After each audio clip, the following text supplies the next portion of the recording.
ഗോദ എനിക്ക് ഭയങ്കര ഇഷ്ടമുള്ളൊരു ബേസിൽ ജോസഫ് സിനിമയാണ്. ആൻഡ് ഇതുവരെ ചെയ്ത 3 സിനിമകളിൽ ബെസ്റ്റ് എന്ന് തോന്നിയത് ഗോദയാണ്. So let's get started.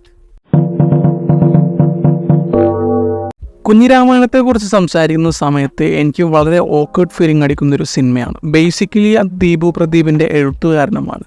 അതുകൊണ്ട് ഒരു സെക്കൻഡ് വാച്ചിന് പോലും ശ്രമിക്കാത്തൊരു സിനിമയാണ് അത്.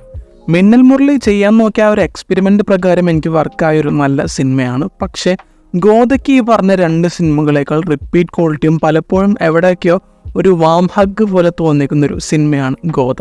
അതുകൊണ്ട് എനിക്ക് ഗോദയാണ് ഇതുവരെ വന്ന ബേസിൽ ജോസഫ് സിനിമകളിലെ ബെസ്റ്റായിട്ട് തോന്നിയിട്ടുള്ളത്.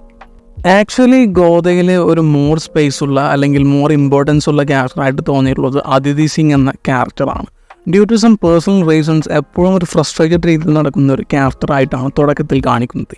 ഈവൻ ആരെങ്കിലും ഒന്ന് ഡിസ്റ്റർബ് ചെയ്താൽ ഉള്ളിലുള്ള ദേഷ്യം പുറത്തോട്ട് വരും. പക്ഷേ ഇവരുടെ ഉള്ളിലുള്ളൊരു പെയിൻ അത് ഇവരങ്ങനെ ആരോടും എക്സ്പ്ലെയിൻ ചെയ്യാൻ വേണ്ടി ശ്രമിക്കാറില്ല.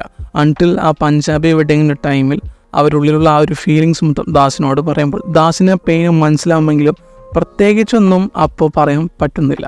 പക്ഷേ പിന്നീട് ഈ ഒരു ക്യാരക്ടറിലെ ചേട്ടൻ വന്നിട്ട് റിയാക്ട് ചെയ്യുന്ന സമയത്ത് ദാസ് വന്നിട്ട് ആ അടിക്കുന്നതും കാര്യങ്ങളൊക്കെ ചെയ്യുന്നത് ഇതിൻ്റെ ഒരു എഫക്റ്റ് കാരണമാണ്. ഒരു ക്യാരക്ടർ എങ്ങനെ 2 ക്യാരക്ടേഴ്സിൽ വലിയ ഇമ്പാക്റ്റ് ഉണ്ടാക്കുന്നു എന്നതാണ് ഗോദയുടെ നരേറ്റീവ് പാറ്റേൺ. ഒരു ടിപ്പ് പറഞ്ഞപ്പോൾ ഒരു ഫ്രണ്ടായി അടുപ്പം തുടങ്ങുക മാത്രമേ അതിഥി ചെയ്തുള്ളൂ. പക്ഷേ ദാസിനെ എപ്പോഴും അതിഥിയോട് ഇഷ്ടം തുടങ്ങിയിരുന്നു. പക്ഷേ അതൊരു ജലസി കൂടി ആയപ്പോൾ കോലാപൂരിലെ എക്സ്പീരിയൻസ് ദാസിനെ നന്നായി ട്രിഗർ ചെയ്യാൻ തുടങ്ങി. സോ എങ്ങനെ നോക്കിയാലും അത് അതിഥിയിൽ നിന്നുള്ള ഇൻഫ്ലുവൻസ് ആണ്. ദാസിനൊരു കംബാക്ക് നടത്താൻ വേണ്ടി പ്രേരിപ്പിക്കുന്നതും അതാണ്. ക്യാപ്റ്റൻ ഭയങ്കരമായൊരു പാഷൻ ഉണ്ടിട്ട് അതിൽ ഫുൾഫിൽ ചെയ്യാൻ പറ്റാത്ത സ്വപ്നങ്ങൾ വരുമ്പോൾ ഒരു ഹോപ്പ് നഷ്ടപ്പെടുന്നൊരു ക്യാരക്ടറാണ്. കുറേ ശ്രമിക്കും പക്ഷേ ഒന്നും വർക്കൗട്ട് ആവില്ല. ഇതിൻ്റെ അമർഷം മൊത്തം തീർക്കുക മനയത്ത് വയലിൽ ക്രിക്കറ്റ് കളിക്കാൻ വരുന്ന ആളുകളുടെ അടുത്താണ്. പക്ഷേ അതിഥി നടത്തുന്നൊരു ഫൈറ്റ് കാരണമാണ് ക്യാപ്റ്റൻ്റെ ഡ്രീമിലോട്ട് എത്തുന്നത്.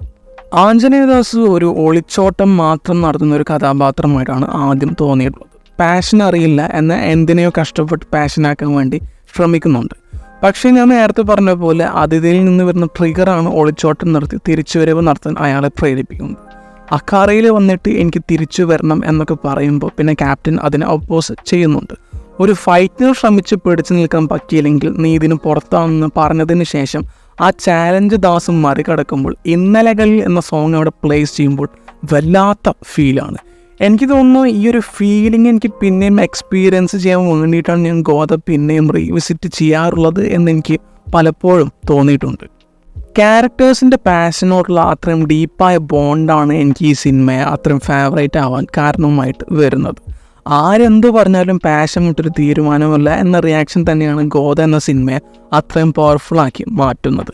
പിന്നെ ഇതിനൊക്കെ ഉപരി ഷാൻ റഹ്മാൻ്റെ മ്യൂസിക് ഈ സിനിമയിലൊരു സംഭവമാണ്. കാരണം പലപ്പോഴും സിനിമയ്ക്ക് ഇമ്പാക്റ്റ് വരേണ്ട ആ സമയത്ത് തന്നെ അത് പ്ലേസ് ചെയ്യുമ്പോൾ ഗോദ അത്രയും കിടിലമായിട്ട് മാറുന്നുണ്ട്.